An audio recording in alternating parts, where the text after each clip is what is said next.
হ্যাঁ, দেখো variation in properties of the compounds, reaction of oxide and hydroxide, reaction of chlorides, reaction of hydrides, reactive thermal stability of carbonates and hydroxide, relative solubility of sulfate এখানে সালফারের valency 6, এই জন্য ব্র্যাকেটের মধ্যে 6 দেওয়া আছে, and hydroxide. G sir. Reactions of oxide and hydroxide, all group 1 oxide react with water to form hydroxide. All group 1 oxide, that is oxide, react with water, that is water, and to form hydroxide, that is hydroxide. Metal hydroxide, metal আর এখানে মানে মানে মেটালকে আমরা রাখিনি, এখানেও রাখিনি, এখানেও রাখিনি। Peroxide O2 2 minus, oxide O2 minus, peroxide O2 2 minus. G sir. React with water and produce hydrogen peroxide and hydroxide. Hydroxide Yes, sir. and also produce hydrogen peroxide. G sir. Extra, এটা হলো extra. আগে তো hydroxide ছিল, এখন hydroxide আছে। Peroxide, oxide না হয়ে peroxide হওয়ার কারণে তোমার হাইড্রোজেন পারঅক্সাইডটা এক্সট্রা প্রডিউস করবে। আর এই হলো সুপার অক্সাইড। সুপার অক্সাইড যখন রিঅ্যাকশন করবে, এখানে আরো বেশি অক্সিজেন আছে, এখানে থেকে এখানে অক্সিজেন বেশি, এখানে থেকে এখানে অক্সিজেন বেশি, ঠিক আছে। 2O2 মাইনাস, একটা নেগেটিভ চার্জ, তখন এটা সুপার অক্সাইড। দুটা নেগেটিভ চার্জ কিন্তু এখানে O2 আছে, তখন হলো পার অক্সাইড। আর খালি O2 মাইনাস তখন হলো নর্মাল অক্সাইড। এটা ওয়াটারের সাথে রিঅ্যাকশন করে হাইড্রোক্সাইড, হাইড্রোজেন পারঅক্সাইড আর অক্সিজেন তৈরি করলো। এখানে অতিরিক্ত আবার এটা থেকে অক্সিজেন তৈরি হবে। All group 1 oxide hydroxide are basic and the basicity increases down the group. এগুলো সবই বেসিক, এদের অক্সাইড অথবা হাইড্রোক্সাইড গুলো, এবং এই বেসিসিটি ইনক্রিজ করবে top to bottom. Group 2 oxide hydroxide are generally less basic than group 1. Beryllium oxide or hydroxide are amphoteric. Beryllium oxide আর hydroxide এটা হলো amphoteric, উভধর্মী। আর গ্রুপ 2 অক্সাইড আর hydroxide are generally less basic, group 2 এর থেকে, group 1 এর থেকে লেস আর কি। রিঅ্যাকশন অফ ক্লোরাইডস, দেখো তো এটা একটু তুমি, এটা পড়ে আমাকে বুঝাই দিবা একটু। জি sir. Reactions of chlorides. All group 1 chlorides are ionic and readily soluble in water. No hydrolysis occurs. বলা হচ্ছে যে গ্রুপ 1 এর যে সকল এলিমেন্টের সঙ্গে ক্লোরিন রিঅ্যাকশন করে যে কম্পাউন্ডগুলো গঠিত হয়, সেই কম্পাউন্ডগুলো পানির মধ্যে সলিউবল হয় এবং সেখানে কোনো হাইড্রোলাইসিস হয় না। 2 নম্বর, group 2 chlorides show some degree of covalent character, মানে গ্রুপ 2 তে যে সকল এলিমেন্ট রয়েছে সেগুলো যখন ক্লোরিনের সঙ্গে রিঅ্যাকশন করে কোনো কম্পাউন্ড গঠন করে, সেই কম্পাউন্ডগুলো কোভ্যালেন্ট ক্যারেক্টার শো করে বা প্রদর্শন করে। কেন করে বলো তো? কোভ্যালেন্ট ক্যারেক্টার করার করার কারণ হচ্ছে যে স্যার, যেহেতু ওরা আয়নিক বন্ড গঠন করে না, না, যেহেতু ওরা কোভালেন্ট হলো কেন? সেই কারণে কোভালেন্ট হলো এই কারণে যে নন মেটাল স্যার। শেপ, না না নন মেটাল না, মেটাল, এদের শেপটা ছোট, স্মল শেপ, স্মল সাইজ, এই জন্য পোলারাইজিং পাওয়ার বেশি।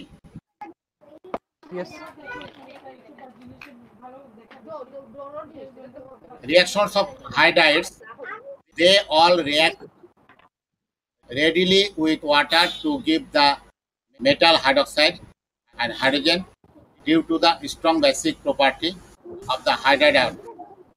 Hydride ion plus water and hydrogen gas plus hydroxide ion. Hydride ions are also good reducing agent. They can be used to prepare complex hydrides such as lithium aluminum hydride and sodium beryllium hydride which are used to reduce carbon monoxide in organic chemistry. Thermal stability. Thermal stability refers to decomposition of the compound on heating. Thermal stability মানে আমরা যখন hit করব তখন এটার ডিকম্পোজিশনের পাওয়ারটা কেমন, কে আগে decomposition হবে কে পরে হবে, এটাকে আমরা বলছি thermal stability. Increased thermal stability means a higher temperature is needed to decompose the compound. Stability, that means এটা কি, increased thermal stability means a higher temperature is needed to decompose the compound. আর যদি আমরা বলি decrease thermal stability তাহলে lower temperature. ঠিক আছে, Yes, sir. আচ্ছা এখানে একটু দেখো তুমি যে লিথিয়াম কার্বনেট যখন ভেঙে যাচ্ছে হিট দিলে at 700 degree Celsius temperature, lithium carbonate decomposes and produce lithium oxide and carbon dioxide. All other group 1 carbonates are stable at 800 degree Celsius. Yes, sir. Beryllium carbonate decomposes and produce beryllium oxide and carbon dioxide at 100 degree Celsius. That is low temperature. Magnesium carbonate decomposes and produce magnesium oxide and carbon dioxide at 540 degree Celsius. Increasing before. Yes, sir. Beryllium carbonate. Calcium carbonate decomposition at 900 degree Celsius and produce calcium oxide and carbon dioxide. Strontium carbonate decomposition at 1290 degree Celsius and produce strontium oxide and carbon dioxide. Barium carbonate decomposed at 1360 degree Celsius and produced barium oxide and carbon dioxide. তাহলে আমরা দেখতে পেলাম যে যে কোনো গ্রুপে উপর থেকে নিচের দিকে গেলে আস্তে আস্তে আস্তে থার্মাল স্টেবিলিটি ইনক্রিজ করতেছে। এর কারণ হলো পোলারাইজেশন ক্ষমতা হ্রাস পাচ্ছে, উপর দিকের আকার ছোট বলে পোলারাইজেশন ক্ষমতা বেশি, অর্থাৎ তার মধ্যে আয়নিক ক্যারেক্টার কম। বুঝতে পেরেছ? Yes, sir. জি স্যার। এটা দেখো তো একটু, thermal stability of hydroxide. All group hydroxide. All group 1 hydroxide. All group 1 hydroxide. Ji sir, all group 1 hydroxides are stable except lithium hydroxide at Bunsen temperature. Beryllium dihydroxide, beryllium oxide plus water.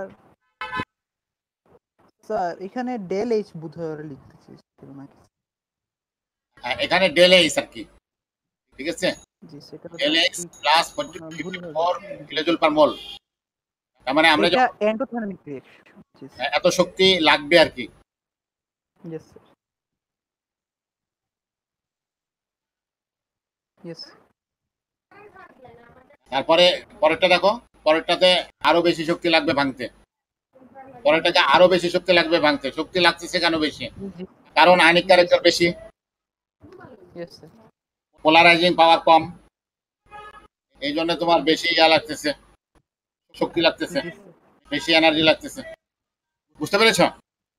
Yes sir. তাহলে all group 1 hydroxide are stable except lithium hydroxide. Lithium হাইড্রোক্সাইডটা Bunsen টেম্পারেচারে। হ্যাঁ, তারপর দেখো thermal stability আরো কি হচ্ছে একটু পড়ো। Yes sir.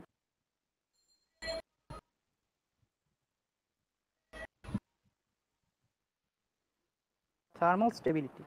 Carbonates and hydroxides, group 1 metals, are as whole more stable than those of group 2 metal. Number 2, thermal stability increases on descending the group. Number 3, lithium often follow the pattern of group 2 rather than group 1. This is an example of the diagonal relationship. কি বুঝলা? কিছু বুঝছো? কোনো প্রশ্ন আছে? No sir. Explanation of thermal stability. দেখো, charge of the ions, চার্জের উপর নির্ভর করবে, আয়নের চার্জের উপরে। চার্জ যত কম হবে স্টেবিলিটি তত বেশি হবে, আর চার্জ যত বেড়ে যাবে পোলারাইজিং পাওয়ার ইনক্রিজ করবে, তাহলে থার্মাল স্টেবিলিটি কমে যাবে। Size of the ions, size যত বড় হবে তত স্টেবিলিটি বাড়বে, আর সাইজ যত ছোট হবে তত মানে আবার এটা দুই রকম আছে। ক্যাটায়নের সাইজ যত ছোট হবে থার্মাল স্টেবিলিটি হ্রাস করবে, ডিক্রিজ করবে। আর জি স্যার। অ্যানায়নের সাইজ আবার যত বড় হবে তত বেশি থার্মাল স্টেবিলিটি হ্রাস করবে। কম্পাউন্ডস Yes, আর sir. More stable in the charges increasing and size decreasing. যত চার্জ বাড়বে তত বেশি মানে ইনক্রিজ করবে ওর স্টেবিলিটি, আর যত তোমার সাইজ ছোট হবে তত বেশি ডিক্রিজিং হয়ে যাবে। Yes, sir. Go for compounds with large polarizable anions, thermal stability is affected by the polarizing power of the cations. এই যে এখানে দেখো Yes, sir. তীর চিহ্ন দিয়ে দেখানো হচ্ছে ডিক্রিজিং পোলারাইজিং পাওয়ার। যত উপর থেকে নিয়ে যাচ্ছে পাওয়ার তোমার পোলারাইজেশন পাওয়ার ডিক্রিজিং হচ্ছে, আকার বেড়ে যাচ্ছে বলে। আকার যত ছোট তত বেশি পোলারাইজিং পাওয়ার। আর এই যে ইনক্রিজিং স্টেবিলিটি, পোলারাইজিং ব্যাপারটা হলো পোলারাইজিং হলেই কম্পাউন্ডের প্রপার্টিস গুলো আয়নিক থেকে কোভালেন্টের দিকে যাচ্ছে, আর কোভালেন্ট হলে তখন তার সবকিছু কমে যাবে, আয়নিকের যে Yes, sir. প্রপার্টিস গুলো আছে। এখানে সেটা আমরা দেখাচ্ছি যে এই যে কার্বনেট CO3 ম্যাগনেসিয়াম কার্বনেট, এখানে ম্যাগনেসিয়ামের সাইজ ছোট বলে পোলারাইজেশন পাওয়ার বেশি হবে। এই জন্য এই বন্ধটা ভেঙে সহজে অক্সিজেনটা এখানে চলে এসে ম্যাগনেসিয়াম অক্সাইড, আর বাকিটুকু কার্বন ডাই অক্সাইড। এখানেও তো একই রকম, দেখো ম্যাগনেসিয়াম অক্সাইড আর পানি, কিন্তু এখানে দেওয়া হচ্ছে পানি। এই যে Ji, sir. ম্যাগনেসিয়াম কার্বন ভেঙে ম্যাগনেসিয়াম অক্সাইড, বেরিয়াম কার্বন ভেঙে বেরিয়াম অক্সাইড। এটা ভাঙতে অনেক কম তাপমাত্রা লাগবে, কিন্তু এটা ভাঙতে বেশি তাপমাত্রার প্রয়োজন হবে। Ji, sir. Reactive solubility of group 2 hydroxide, stability of group 2 sulfates, explanation solubility। এই জিনিসটা গতদিন মনে হয় দেখালাম না তোমাকে একবার। দেখছি স্যার। এই যে সলিড থেকে অ্যাকোয়াস হচ্ছে, জি স্যার, জি স্যার। এটা সলিড থেকে প্রথমে গ্যাসিয়াস আয়ন হলো, তারপর অ্যাকোয়াস হলো। এখানে যে হিট অফ সলিউশন কত, এখানে এই যে ল্যাটিস ভাঙতে যে পরিমাণ শক্তি প্রয়োজন হলো, এটা প্রয়োজনীয় শক্তি, আর এটা আলাদা শক্তি উৎপন্ন হলো। এই এক্সপ্লেনেশন অফ সলিবিলিটি, সলিবিলিটির এক্সপ্লেনেশন কি দেখো তো, জি এটা একটু পড়ো।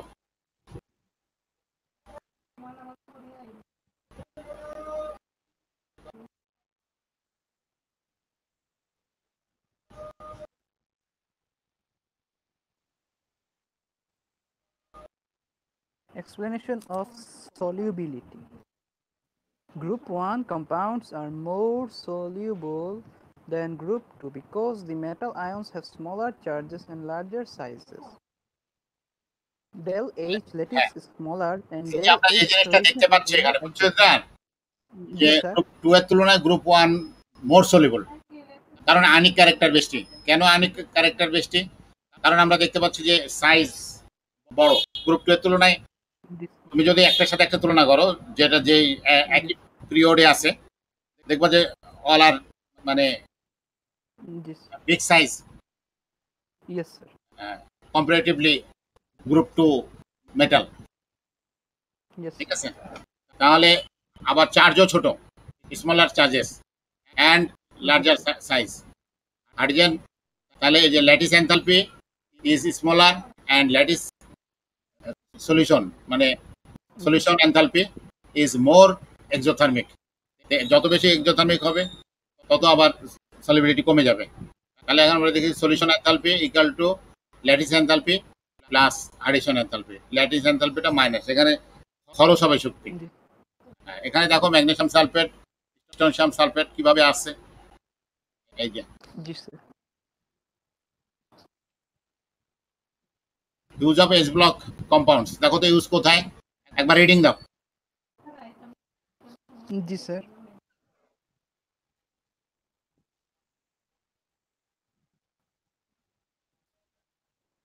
Uses of S block compounds.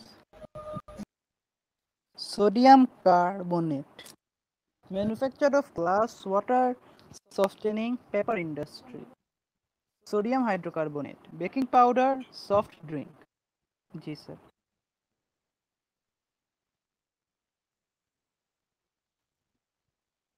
বুঝতে পেরেছো কোথায়? Yes, sir. যে বেকিং পাউডার হিসাবে আমরা sodium bicarbonate, sodium hydrogen carbonate বা সোডিয়াম বাইকার্বনেট ইউজ করি, খাবার সোডা বলে। হ্যাঁ, ইডিবল পাউডার। Yes, sir. আবার সফট ড্রিঙ্কের মধ্যে আছে, পেপসি, কোকালা, 7 আপ যাই থাকুক না কেন। আর সোডিয়াম কার্বনেটটা ম্যানুফ্যাকচার অফ গ্লাস তৈরি করে, water Yes, sir. Softening, paper industry, ঠিক আছে, প্রাইমারি স্ট্যান্ডার্ড সলিউশন তৈরি করে Yes, ল্যাবরেটরিতে। Use of S block elements, হ্যাঁ এগেন বড়।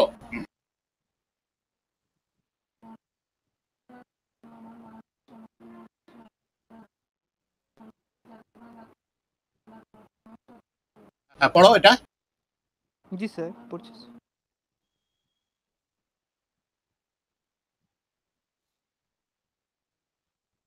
Uses of S-block compounds.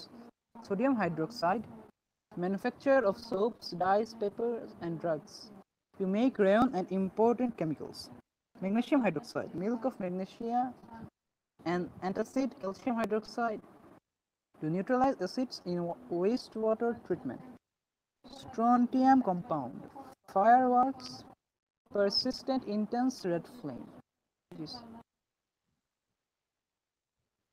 ঠিক আছে, আজকে থাকুক, এটা শেষ।